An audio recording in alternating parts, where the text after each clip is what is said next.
Welcome to studios news. Bulletin ముందుగా headlines. Janasena పదవి బాధ్యత కార్యక్రమంలో పవన్ కళ్యాణ్ కీలక వ్యాఖ్యలు.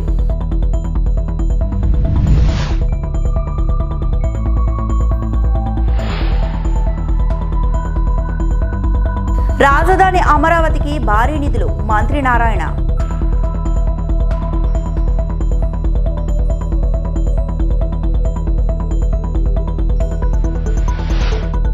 సింహాచల ఆలయాన్ని సందర్శించిన భారత మహిళా క్రికెట్ జట్టు.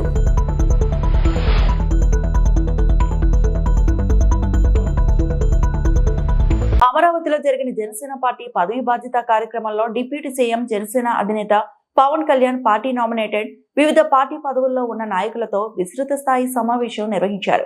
ఈ సందర్భంగా ఆయన పార్టీ ఆలోచన ఆధారిత రాజకీయాలు, సామాజిక సమానత్వం, బాధ్యతాయుతమైన నాయకత్వం గురించి కీలక వ్యాఖ్యలు చేశారు. కూటమి ప్రభుత్వం అధికారంలోకి వచ్చిన తర్వాత అనేక సామాజిక వర్గాలకు కార్పొరేషన్లు ఏర్పాటు చేసినట్టు పవన్ కళ్యాణ్ గుర్తు చేశారు. రెల్లి సామాజిక వర్గానికి కూడా ప్రత్యేక కార్పొరేషన్ ఏర్పాటు చేయాల్సిన అవసరం ఉందని ఆయన స్పష్టం చేశారు.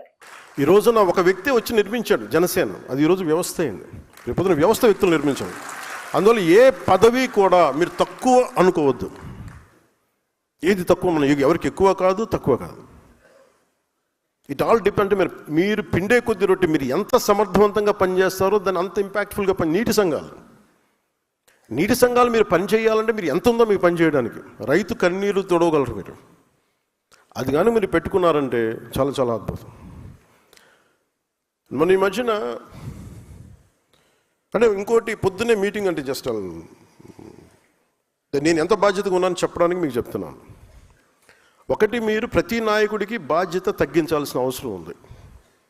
అంటే ప్రతి సమస్య, ఇప్పుడు ఒక ఊళ్ళో రోడ్డు లేకపోతే పవన్ కళ్యాణ్ దగ్గరికి వచ్చేస్తే రోడ్డు వచ్చేస్తుందని అన్నారంటే ఇట్స్ ఎ ఫెయిల్యూర్. అది ఒక జిల్లా కలెక్టర్, స్థానిక ఎమ్మెల్యే చేయాల్సిన పని, స్థానిక సర్పంచ్ చేయాల్సిన పని ఒక ఉప ముఖ్యమంత్రి స్థాయి వ్యక్తికి వచ్చి సాల్వ్ అవుతుంది అంటే అది మన ప్రజాస్వామ్యం తాలూకు లక్షణాన్ని బలహీనపడిందని అర్థం. అది అసలు నా దగ్గరికి రాకుండా ఉండాలంటే ఏం చేయాలన్న దానికి నేను ఆలోచిస్తున్నాను. దానికోసం ప్రయత్నం చేస్తున్నాను.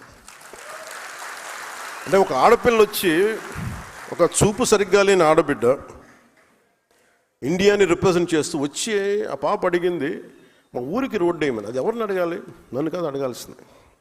నిజంగా ఇంపాక్ట్ఫుల్గా గవర్నెన్స్ ఉంటే, అంటే ఇప్పుడు కాదు, ఒక 5 సంవత్సరాలని కాదు, గత దశాబ్దాలుగా మనం ఏం చేస్తున్నామంటే ప్రజాస్వామ్యం తాలూకు స్ట్రక్చర్ని వీకెన్ చేస్తున్నాం. నాయకుడు ఇంపార్టెంట్ అయిపోయాడు, వ్యవస్థను చంపేస్తున్నాం. అది మారాలి. అంటే ఎందుకు అంటే, నాకు చాలాసార్లు నేను నక్సల్ గురించి మాట్లాడుతాను. ఎందుకు మాట్లాడతానంటే నాకు ఇంతమంది ఎందుకు వెళ్ళిపోయింటారు ఈ అడవుల్లోకి నాకు అర్థం కాదు ఇప్పుడు. అంటే ఎంత కోపం ఉండాలి వీళ్ళకి. ఆ కోపం ఎక్కడికి పోదు. మనం ఆపరేషన్లు చేయండి, ఇంకోటి చేయండి, కగారు చేసినా కానీ అది ఇంకో ఫామ్ తీసుకుంటుంది. అది సో దానికి ఏం మారాలి? దాని అల్టిమేట్ మంది ఏంటి? Correction in democracy.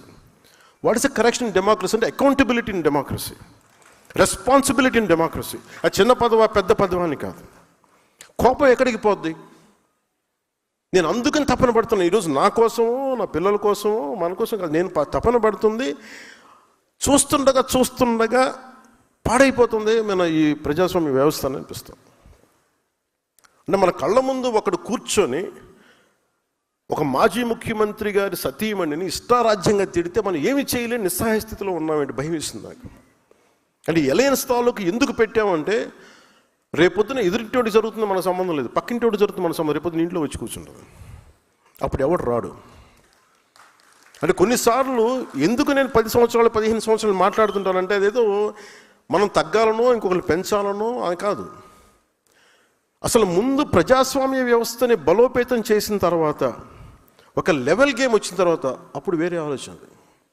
Till then I want the strength in alliance. ప్రజాస్వామ్యాన్ని బలహీనపరిచే పరిస్థితుల్లో అందరం మనం కొట్టుకుంటా ఉంటే ఏం జరుగుద్దంటే అరాచకమే రాజ్యం వెళ్తుంది. నాకు చాలా చాలా భయం అది. అంటే ఉదాహరణకి ఈ రోజున మొన్న రౌడీలను వెనకేసుకొచ్చే పరిస్థితికి వచ్చేసింది. నాకు ఎప్పుడు కూడా గత పార్టీని తగ్గించడం కూడా ఇష్టం లేదు. ఉదాహరణ సామినేని ఉదయభాన్ గారు ఉన్నారు, పెండెం దొరబాబు గారు ఉన్నారు, కిలా రోసయ్య గారు ఉన్నారు, అలాగే జయమంగళం నుంచి ఉన్న వెంకటరమణ గారు ఉన్నారు. వీళ్ళెవరూ కూడా గౌరవప్రదంగా ఉండేవాళ్ళు. They are career politicians, this no doubt about it. కానీ వాళ్ళకి గీతలు తెలుసు. వాళ్ళకి అలాంటి వ్యక్తులు వాళ్ళ దాటికి ఇమ్మడలేకపోయారు, ఇబ్బంది పడ్డారు. మీ వల్ల ఇలా జరుగుతుందని నేను రాగానే చెప్పాను. మనం గెలిచిన వెంటనే నేను ఇదే మన మంగళగిరి ఆఫీసులో, జనసేన ఆఫీసులో కూర్చొని రెచ్చిపోండి. ఈరోజు నేను ఎప్పుడు చెప్పలేదు, అట్లా చెప్పలేదు. ఎప్పుడు గెలవగానే అసలు మనం ఏంటో చూపిద్దాం, అలాంటి పిచ్చి మాటలు నేను ఎప్పుడు మాట్లాడను. ఎందుకంటే బాధ్యత గల వ్యక్తులు ఎలా మాట్లాడతాం, రెచ్చిపోదాం. మనం వచ్చాం కాబట్టి మన టైం అయింది, ఇంకా చూపిద్దాం ఒక్కొక్కటి తడాక అంటాం పిచ్చిగా. ఆంధ్రప్రదేశ్ రాజధాని అమరావతిని అత్యాధునిక సాంకేతిక పరిజ్ఞానంతో సర్వాంగ సుందరంగా తీర్చిదిద్దేందుకు ప్రభుత్వం అడుగులు వేగవంతం చేసింది. సచివాలయంలో ముఖ్యమంత్రి నారా చంద్రబాబు నాయుడు అధ్యక్షతన జరిగిన 56వ CRDA అథారిటీ సమావేశంలో రాజధాని అభివృద్ధికి సంబంధించి 7 కీలక నిర్ణయాలకు ఆమోదం తెలిపారు. ఈ సమావేశం అనంతరం పురపాలక శాఖ మంత్రి నారాయణ మీడియాకు వివరాలను వెల్లడిస్తూ రాజధాని నిర్మాణ పనుల కోసం భారీగా నిధులు మంజూరు చేసినట్లు ప్రకటించారు. మొదటిది ఏంటంటే క్వాంటమ్ వ్యాలీకి సంబంధించి ఏదైతే ఎక్విప్మెంట్ త్వరలో రాబోతుందో దానికి సంబంధించి ఒక బిల్డింగు సుమారు 43,000 చదరపు అడుగులతో కట్టేదానికి 103.96 కోట్లతో దాన్ని టెండరు పిలిచి L1 చేయటం జరిగింది. 103.96 కోట్లు. 103. ఇది స్పెషల్ బిల్డింగ్. అంటే ఏదైతే అక్కడ క్వాంటమ్ వ్యాలీ మిషన్స్ అవి పెడతారో దానికి కొన్ని కండిషన్స్ ఉన్నాయి. యాక్చువల్గా ఆ కండిషన్స్ ప్రకారం టెక్నికల్ వాళ్ళు ఇచ్చిన డిజైన్ ప్రకారం చేసేది ఇది. దాన్ని ఈరోజు అథారిటీ యాక్సెప్ట్ చేస్తుంది. అది 2 ఏకర్స్లో ఆ బిల్డింగ్ కడతారు. అంతేకాకుండా క్వాంటమ్ వ్యాలీలో ఏదైతే బిల్డింగ్స్ డిజైన్ చేశారో దాంట్లో 2 బిల్డింగ్స్ని ఇమీడియట్గా టేకప్ చేయమని ముఖ్యమంత్రి గారు ఆదేశించారు. ఒక 2 బిల్డింగ్స్ వెంటనే CRDA వాళ్ళు దాన్ని టేకప్ చేస్తారు. అదేవిధంగా IAS ఆఫీసర్ల యొక్క బంగళాలకు సంబంధించి కొంత ఇన్ఫ్రాస్ట్రక్చర్కి సంబంధించి, అంటే ఇంటర్నల్ ఇన్ఫ్రాస్ట్రక్చర్, దానికి సంబంధించి 115 యూనిట్లు, దానికి 105.52 crores యాక్చువల్గా ఈరోజు శాంక్షన్ చేయడం జరిగింది. 109.52 కోట్లు. తర్వాత నాబార్డ్ ఏదైతే 7,500 కోట్లు శాంక్షన్ చేసి 1,502 crores రిలీజ్ చేసింది. దాంట్లో ఒక 100 crores యాక్చువల్గా ఈ యొక్క CRDA ADS administrative services and office ఎక్స్పెండిచర్స్కి ఒక 100 crores యూటిలైజ్ చేసుకునేటట్టుగా పర్మిషన్ ఇవ్వడం జరిగింది. అదేవిధంగా గ్రూప్ ఆఫ్ మినిస్టర్స్ మీట్ అయ్యి ల్యాండ్స్కి సంబంధించి ఈరోజు 3 డెసిషన్లు తీసుకున్నారు.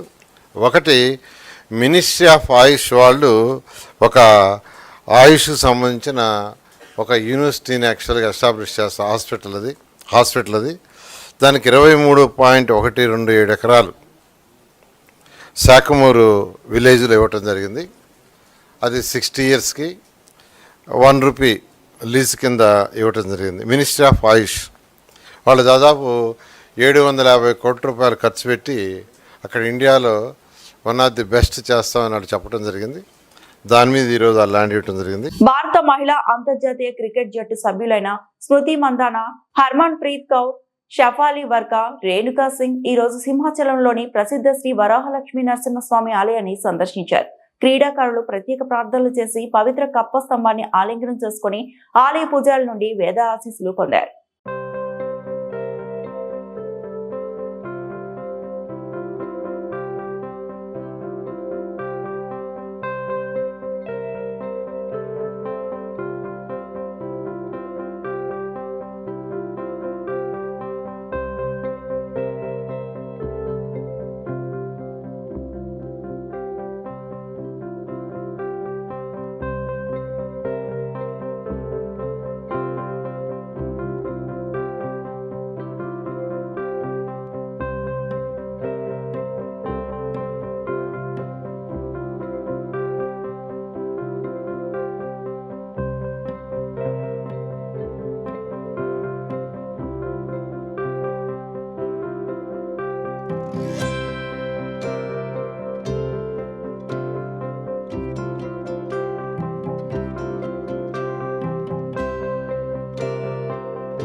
దేశ రాజకీయాల్లో సరికొత్త అధ్యాయానికి మాజీ ప్రధాని అటల్ బిహారీ వాజ్పేయి శ్రీకారం చుట్టారని కేంద్ర మంత్రి రామ్మోహన్ నాయుడు అన్నారు. కాంగ్రెస్ ఇతర ప్రధానిగా అందరూ మెచ్చిన నాయకుడు ఆయనని కొనియాడారు.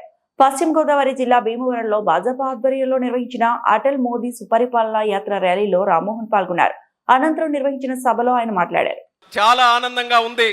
మొన్ననే బాధపడ్డాను. 19వ తేదీన ఇదే రకమైన యాత్ర, ఇదే విగ్రహ ఆవిష్కరణ నా జిల్లా అయినటువంటి శ్రీకాకుళం జిల్లాలో ఏర్పాటు చేస్తే వాజ్పేయి గారికి నాకు ఉన్నటువంటి సంబంధం, ఎర్రన్నాయుడు గారి త్రూ వచ్చినటువంటి ఆ సంబంధం కానీ, అలాగే వాజ్పేయి గారిని ఒక యువ నాయకుడిగా స్ఫూర్తిగా తీసుకొని పనిచేసేటటువంటి విధానంలో నేను ఆ కార్యక్రమానికి అటెండ్ అవ్వలేకపోతున్నాను. ఎక్కడో మనసులో కొంత బాధ ఉండేది.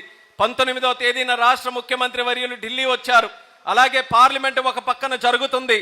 అలాంటి సందర్భంలో నేను వెళ్ళలేకపోయానని చెప్తే మాధవ్ గారు కూడా ఢిల్లీ వచ్చిన తర్వాత ఏ బెంగా లేదు, మీరు ఎక్కడికి రాష్ట్రంలో వచ్చినా సరే బ్రహ్మాండంగా జరిపించే బాధ్యత మేము తీసుకుంటామని భీమవరంకి ఆయన మళ్ళీ శ్రీనివాస్ వర్మ గారు ఆహ్వానించిన తర్వాత మళ్ళీ ఆనందంగా మీ అందరిలో పాల్గొనడానికి ఈరోజు ప్రత్యేకంగా ఢిల్లీ నుంచి వచ్చి మళ్ళీ ఇక్కడ నుంచి మళ్ళీ ఢిల్లీ వెళ్తున్నాను.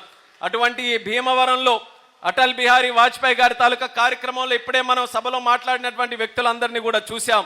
ఒక్కొక్కరు కూడా ఆయన తాలూకా జీవిత చరిత్రని ఒక హిస్టరీలో భాగంలో ఒక పాఠంలో మన అందరి ముందు చెప్పారు. ఎంత స్ఫూర్తిదాయకంగా వాళ్ళ తాలూకా కార్యక్రమాలు, వాజ్పేయి గారి తాలూకా కార్యక్రమాలు చెప్పారు. ప్రతి ఒక్కరూ ఈరోజు రాజకీయాలతో సంబంధాలు ఉన్న వాళ్ళం, రాజకీయ నాయకులుగా ఎదగాలనుకునే వాళ్ళం, ప్రజాస్వామ్యానికి బాధ్యులుగా ఉన్న వాళ్ళం, ప్రజాస్వామ్యాన్ని కాపాడుకొని ప్రజలకి మేలు చేయాలని క్షణం కూడా కృషి చేస్తున్నటువంటి వాళ్ళం. మన అందరికీ కూడా నిత్య స్ఫూర్తి ప్రదాత అటల్ బిహారీ వాజ్పేయి గారు అనేది మరొకసారి తెలియజేసుకుంటున్నాను. ఈరోజు మన భారత ప్రధానమంత్రి నరేంద్ర మోదీ గారి తాలూకా ఆధ్వర్యంలో భారతదేశం ప్రపంచంలోనే ఒక ఉన్నతమైనటువంటి దేశంగా ఈరోజు కీర్తించబడుతుంది. ఏ దేశాలకి వెళ్ళినా సరే ప్రతి ఒక్కరు కూడా మేము భారతదేశం నుంచి వచ్చామనంటే తలెత్తుకొని సెల్యూట్ చేసేటటువంటి పరిస్థితి ఈరోజు మన దేశానికి వచ్చిందనంటే దానికి కారణం నరేంద్ర మోదీ గారు అనేది కూడా తెలియజేస్తున్నాను. అయితే అది గత 11 సంవత్సరాలు నరేంద్ర మోదీ గారు చేసినటువంటి కృషి ఎంత ఉన్నా సరే ఆ రోజు విత్తనం, ఆ రోజు ఆ పునాది వేసినటువంటి నాయకుడు మహానుభావుడు అటల్ బిహారీ వాజ్పేయి గారు అనేది మనం అందరం గుర్తు చేసుకోవాలి. ఆయన కేవలం రాజకీయాల్లోనే నాయకుడు కాదు, ఒక రాజనీతిజ్ఞుడు. రాజకీయాలనంటే కేవలం అధికారం సంపాదించుకోవడం కాదు, ప్రజాస్వామ్యం. అనంతపురం నగరంలో అడ్వకేట్స్ వెల్ఫేర్ సొసైటీ ఆధ్వర్యంలో సోమవారం ఉదయం ర్యాలీ కార్యక్రమాన్ని నిర్వహించారు. ఈ సందర్భంగా కూటమి ప్రభుత్వం అధికారంలోకి 18 నెలలు గడుస్తున్నా న్యాయవాదులకు అందిస్తామన్న 10,000 రూపాయలు ఇప్పటి వరకు అందించలేదని, దీంతో న్యాయవాదులపై కూటమి ప్రభుత్వం తీవ్ర నిర్లక్ష్యమైన వైఖరిని ప్రదర్శిస్తుందని వారు ఆవేదన వ్యక్తం చేశారు. గత ప్రభుత్వ హయాంలో కేరళ తరహాలో లా నేస్తం పేరుతో జూనియర్ అడ్వకేట్ల వృత్తిలో కొనసాగేందుకు లా నేస్తం పథకాన్ని అమలు చేయడం జరిగిందన్నారు. కానీ ఆనాడు ప్రతిపక్షంలో ఉన్న ప్రస్తుత కూటమి ప్రభుత్వ నేతలు జూనియర్ లాయర్లకు 5,000 రూపాయలు ఏమాత్రం సరిపోవటం లేదని 10,000 చేసి అందిస్తామని హామీ ఇచ్చారన్నారు. ఇచ్చిన హామీ మేరకు ఒక్కొక్క లాయర్కు 1,80,000 రూపాయలు ప్రస్తుత కూటమి ప్రభుత్వం బకాయి పడిందని వారు తెలిపారు. లా నేస్తం పథకాన్ని వెంటనే అమలు చేసి తమకు న్యాయం చేయాలని వారు డిమాండ్ చేస్తూ ర్యాలీ కార్యక్రమాన్ని నిర్వహించారు.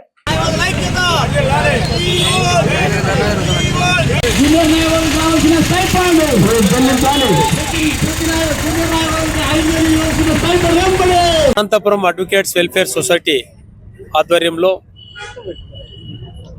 వివిధ న్యాయవాద సంఘాలు, అనంతపురం బార్ అసోసియేషన్ యొక్క మద్దతుతో జూనియర్ న్యాయవాదులకు లానేస్తమైనటువంటి పథకాన్ని గతంలో అమలులో ఉండేది. ఎన్రోల్ అయినటువంటి 3 సంవత్సరాల వరకు ఆర్థిక పరిపుష్టి కొరకు ఈ యొక్క పథకాన్ని ప్రారంభించడం జరిగింది. కేరళ రాష్ట్రం తర్వాత ఆంధ్రప్రదేశ్లో దీన్ని అమలు చేస్తున్నటువంటి సందర్భంలో ప్రస్తుత ప్రభుత్వం మరి ప్రతిపక్షంలో ఉన్నప్పుడు ఎన్నికలకు ముందు 5,000 అయితే జూనియర్ న్యాయవాదులకు సరిపోదు, మరి 10,000 రూపాయలు మేము అధికారంలోకి వస్తే ఇస్తామని చెప్పేసి హామీ ఇవ్వడం జరిగింది. కానీ ఈరోజు 5,000 పథకాన్ని కూడా పూర్తిగా బంద్ చేసి అలాగే 10,000 రూపాయల పథకం ఇప్పటి వరకు అమలు చేయనందున జూనియర్ న్యాయవాదులకు లానేస్తం పథకం ఏదైతే ఉందో దాన్ని తక్షణమే అమలు చేయాలని చెప్పేసి ఈరోజు అన్ని మన న్యాయవాద సంఘాలు, బార్ అసోసియేషన్ మళ్ళీ అందరి సహకారంతో ఈరోజు ఈ యొక్క కార్యక్రమం నిర్వహించడం జరుగుతూ ఉంది. ముఖ్యంగా లానేస్తమైనటువంటి పథకం ఈరోజు ఎందుకు అడుగుతున్నామంటే ఈ వద్దు మరి కోర్టులో చూస్తూ ఉంటే అనేక రకాలైనటువంటి ఇబ్బందులు ఈరోజు జూనియర్ న్యాయవాదులు ఎదుర్కొంటున్నారు. అది ముఖ్యంగా ఏదైతే వకాలత్ ఉందో అవన్నీ కూడా పోలీసులు వాళ్ళకి నచ్చినటువంటి కొంతమందికే వాటిని రెఫర్ చేస్తూ ఒక మాఫియాగా తయారైపోయి జూనియర్ న్యాయవాదులకు నోట్లో దుమ్ము కొడతా ఉన్నారు. దీని ద్వారా జూనియర్ న్యాయవాదులు వృత్తిలోకి వచ్చి మరి జీవనం గడించడానికి కూడా ఇబ్బందులైనటువంటి పరిస్థితుల్లో మరి గ్రామీణ ప్రాంతాలకు మరి బడుగు బలహీన వర్గాలు ఈ వృత్తిలో కొనసాగలేక వెళ్ళిపోతా ఉన్నాయి. ఈ రోజు సామాన్య వ్యక్తి కూడా కూలి పనికి పోతే 500 ఉండేటువంటి పరిస్థితుల్లో ఈ రోజు మరి న్యాయవాది మరి కోర్టు వేసుకొని కోర్టులో కొన్ని సంవత్సరాల వరకు కూడా ఏమాత్రం ఆర్థికమైనటువంటి భరోసా లేకుండా మరి జీవనం సాగించడం కష్టతరంగా అయింది. ప్రభుత్వం దీన్ని ఇమ్మీడియట్ గా గుర్తించి మరి కోర్టులో ఉన్నటువంటి అనేక కష్ట నష్టాల వల్ల జూనియర్ న్యాయవాదులు వృత్తిలోకి రానటువంటి పరిస్థితులు ఉన్నాయి. కాబట్టి లానేస్తాన్ని తక్షణమే అమలు చేసి వాళ్ళు ఎలక్షన్ కంటే ముందు ఇచ్చినటువంటి హామీ మేరకు లానేస్తం పథకాన్ని రాష్ట్ర ప్రభుత్వము బేషరతుగా వెంటనే ప్రారంభించి జూనియర్లకు న్యాయం చేయాలని, అలాగే 18 నెలల నుంచి పెండింగ్ లో ఉన్నటువంటి బకాయిలను కూడా జూనియర్ న్యాయవాదులకు చెల్లించి న్యాయం చేయాలని చెప్పేసి ఈ రోజు రాష్ట్ర ప్రభుత్వాన్ని అనంతపురం అడ్వకేట్స్ వెల్ఫేర్ సొసైటీ మరియు వివిధ ప్రజా సంఘాలు న్యాయవాద సంఘాలన్నీ కూడా ఈ వేదిక ద్వారా డిమాండ్ చేస్తా ఉన్నాం. అంబేద్కర్ కోనసీమ జిల్లా ముమ్మడివరం నియోజకవర్గం కూటమి ప్రభుత్వం పంచాయతీరాజ్ వ్యవస్థను బలోపేతం చేసేందుకు పలు నూతన చర్యలను చేపట్టింది. దీనిలో భాగంగా కాట్రేనికోన మండలం వలసతిప్ప, కొత్తపాలెం, నీలరేవు, మగసానితిప్ప కలిసి ఒక పంచాయతీగా ఉండేవి. దీనివల్ల ఏ పని కావాల్సిన వలసతిప్ప గ్రామానికి రావడానికి మిగిలిన గ్రామాలు ఇబ్బంది పడుతున్నారని వలసతిప్ప నుండి కొత్తపాలెం, మగసానితిప్ప, నీలరేవులను కొత్త పంచాయతీగా ఏర్పాటు చేసేందుకు గ్రామ పెద్దలు తీర్మానం చేశారు. దీనితో పరిపాలన సులభతరం అవుతుందని, చిన్న గ్రామాలు అభివృద్ధి చెందుతాయని కొత్తపాలెం గ్రామస్తులు ఆనందం వ్యక్తం చేశారు. ఈ సందర్భంగా ముఖ్యమంత్రి నారా చంద్రబాబు నాయుడికి, పవన్ కళ్యాణ్కి ప్రత్యేక అభినందనలు తెలియజేశారు. నా పేరు కాలాడి వీర్రాజు, మాది కొత్తపాలెం బ్రహ్మ సమాజం పంచాయతీ. మా పంచాయతీలో కొత్తపాలెం, బలిస్తిప్ప, మగసాంతిప్ప, నీలరేవు 4 గ్రామాలు కలిపి ఒక పంచాయతీగా ఉండేది. కూటమి ప్రభుత్వం పంచాయతీలు ఫైబ్రికేషన్ నిమిత్తం ఒక జీవోనిచ్చింది. ఆ జీవో ప్రకారంగా మా నీలరేవు, కొత్తపాలెం కలిసి బ్రహ్మ సమాజం పంచాయతీ నుంచి విడిపోవడానికి అని చెప్పి మేము పంచాయతీ దగ్గరికి వచ్చి 4 గ్రామాల ప్రజలందరి సమక్షంలో మా పంచాయతీ విడిపోదామనే ఉద్దేశంతో మేమందరూ కూర్చొని మాట్లాడుకోవడం జరిగింది. దానికి అందరూ సుముఖంగా వ్యక్తపరిచారు. కాబట్టి నీలరేవు, కొత్తపాలెం మా 2 గ్రామాలు సపరేట్ పంచాయతీగా పెట్టుకోవడానికి మా 2 గ్రామాలు కూర్చొని ఆమోదం తెలపడం జరిగింది. ఈ పంచాయతీ విడిపోవడం వల్ల పరిపాలన వికేంద్రీకరణ జరుగుతుంది, అలాగే విలేజ్ పరంగా డెవలప్మెంట్ జరుగుతుంది అనే ఉద్దేశంతో మేము ఈ పంచాయతీ నుంచి విడిచి ప్రత్యేక పంచాయతీ ఏర్పాటు కోసం మేము ప్రయత్నం చేసాం. అది ఇవాళ ఫలించింది. ఆ తీర్మానం కూడా చేయడం జరిగింది. ఆ తీర్మానం కూడా ఉన్నతాధికారులకు పంపించాం. ఇది కూడా మా పంచాయతీ. బొబ్బిలిలో ఎస్ఆర్ షాపింగ్ మాల్ ప్రారంభించిన సినీ నటి అనసూయ మరియు మాజీ మంత్రి, ఆంధ్రప్రదేశ్ రాష్ట్ర అటవీ అభివృద్ధి కార్పొరేషన్ చైర్మన్ రావు వెంకట సుజయ్ కృష్ణ రంగారావు ఈ రోజు బొబ్బిలిలో ఎస్ఆర్ షాపింగ్ మాల్ 14వ బ్రాంచ్ ప్రారంభోత్సవ కార్యక్రమంలో ముఖ్య అతిథిగా పాల్గొని జ్యోతి వెలిగించి ఎస్ఆర్ షాపింగ్ మాల్ ప్రారంభించిన మాజీ మంత్రి, రాష్ట్ర తెలుగుదేశం పార్టీ ఉపాధ్యక్షులు, జోనల్ 2 కోఆర్డినేటర్, ఆంధ్రప్రదేశ్ రాష్ట్ర అటవీ అభివృద్ధి కార్పొరేషన్ చైర్మన్ రావు వెంకట సుజయ్ కృష్ణ రంగారావు, ఎండి గోపీనాథ్ రెడ్డి. అనసూయ మాట్లాడుతూ, నాకు రాజకీయాల్లోకి రావటం ఇష్టం లేదు, రాజకీయం గౌరవించడం మాత్రం నాకు తెలుసు, నేను ప్రజాసేవ చేయడానికి నేను ఉన్నాను అని అన్నారు. చేశాను first time my interaction with Anasuya garu. So నాకు Kalyan is my old friend. Kalyan suggest చేశాను, సార్ ఈసారి ఈ అనసూయ గారు మంచి హ్యాండ్, ఆమెతో స్టోర్ చేపిద్దామని సజెస్టెడ్. సో లెట్స్ మా కూడా రాబోయే రోజుల్లో మీ ఇంతకుముందు చెప్పుకున్నాను, we're going to Karnataka and Rayalaseema అన్ని చోట్లకి వెళ్తున్నాను. కాబట్టి మీ యొక్క సపోర్ట్ అవసరం. అలానే ఈ బ్రాండ్ ఇంతకుముందు చెప్పుకున్న ఉత్తరాంధ్రలో పుట్టిన బ్రాండ్, గాజువాకలో చిన్న షోరూమ్గా స్టార్ట్ అయిన 20 సంవత్సరాల క్రితం ఈరోజు అక్రాస్ ఆంధ్రప్రదేశ్ 14 బ్రాంచ్లు చేయగలిగినామంటే ఈ ప్రాంత ప్రజల యొక్క సపోర్ట్తో ఇంతవరకు వచ్చాం. ఇక గివింగ్ మైక్ ప్రసాద్ నన్ను ఏమన్నా యూ వాంట్ అడ్రస్. అలానే మా ఎల్డర్ బ్రదర్ ప్రసాద్ రెడ్డి గారు, one of the director, and one more director Keshav Reddy గారు, ఈ పర్చేజింగ్ డైరెక్టర్. కార్తిక్ గారు మీకు పరిచయం చేయాల్సిన అవసరం లేదు, నేను. అండ్ ఉదయ్ ఈజ్ మా chief operating officer. So directly I'm hand over the mic to the Anasuya garu. ముందుగా నేను నమస్కారం బొబ్బిలి. చాలా అంటే నేను మర్చిపోయాను ఎనర్జీ ఎలక్ట్రిఫైయింగ్గా ఎలా ఉంటుందో. మళ్ళీ బొబ్బిలి గుర్తు చేసింది నాకు. చాలా చాలా ధన్యవాదాలు బొబ్బిలి ప్రజలకి ఇంత మర్చిపోలేని స్వాగతం పలికినందుకు. ఎస్ఆర్ షాపింగ్ మాల్కి వారి 14వ స్టోర్ బొబ్బిలిలో గ్రాండ్ లాంచ్ చేస్తున్నందుకు, అలాగే నాకు కూడా తద్వారా. అండ్ ఆ తర్వాత మీడియా ప్రతినిధులు, electronic and print media, you guys are very important. And ఆ ఇంపార్టెన్స్ని మీరు నిలబెట్టుకుంటూనే చాలా ఓపిక్గా మా ఎస్ఆర్ షాపింగ్ మాల్ 14వ స్టోర్ గ్రాండ్ లాంచ్ బొబ్బిలిలో కవర్ చేయడానికి ఇంత ఓపికతో, ఇంత ప్రశాంతంగా కవరేజ్కి వచ్చినందుకు thank you so much. And Gopinath garu చెప్పినట్టు this is my first association with SR shopping mall. But అంతకుముందు మీ అందరిలాగే నేను చాలా మంచి మాటలు విన్నాను ఎస్ఆర్ షాపింగ్ మాల్ గురించి. I was looking forward to the association. And మొత్తానికి ఎవరైనా పిలిపించుకోవాలి అంటారు, సో ఆ రకంగా జరిగింది. Thank you for making me part of your journey sir. And congratulations Prasad గారు అండ్ గోపినాథ్ గారు అండ్ కేశవ్ గారు, ఆల్సో ఉదయ్ గారు and Karthik garu. Thank you for joining us today. And SR shopping mall మన బొబ్బిలికి ఎలాంటి ప్రత్యేకతతో వచ్చింది అనే విషయం మాట్లాడుకుంటే, ప్రతి ఫ్లోర్కి there are opening offers. And SR shopping mall already వస్త్ర రారాజు అనే బిరుదు పొందిన management.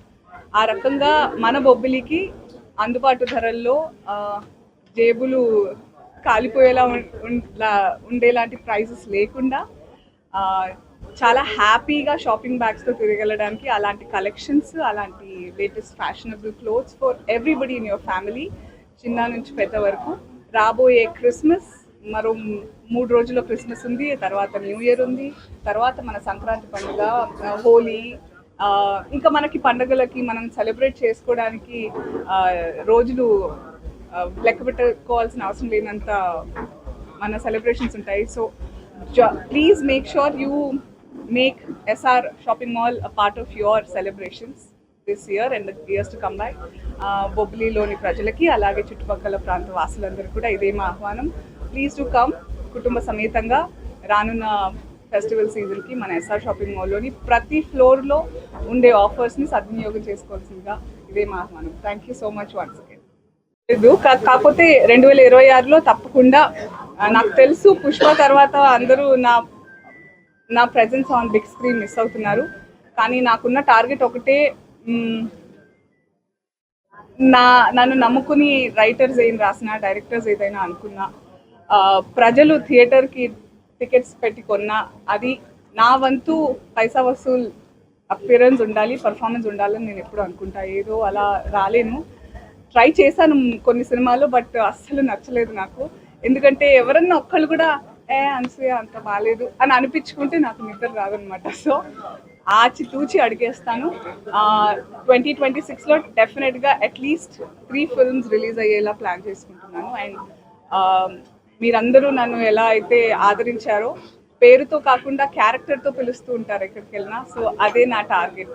So I hope I will make you proud this year to.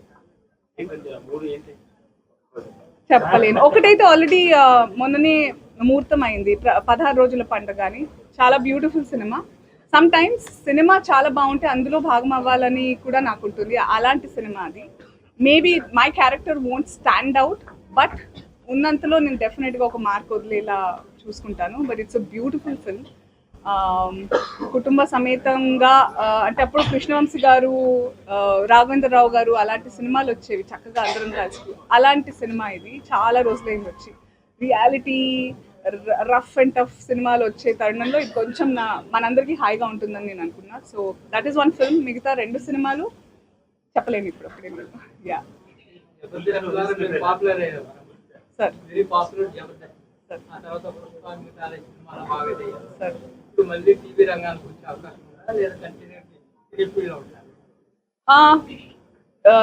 ఇప్పుడు ఏంటంటే నాకు ఈ వార్తలు ఇంతటితో సమాప్తం.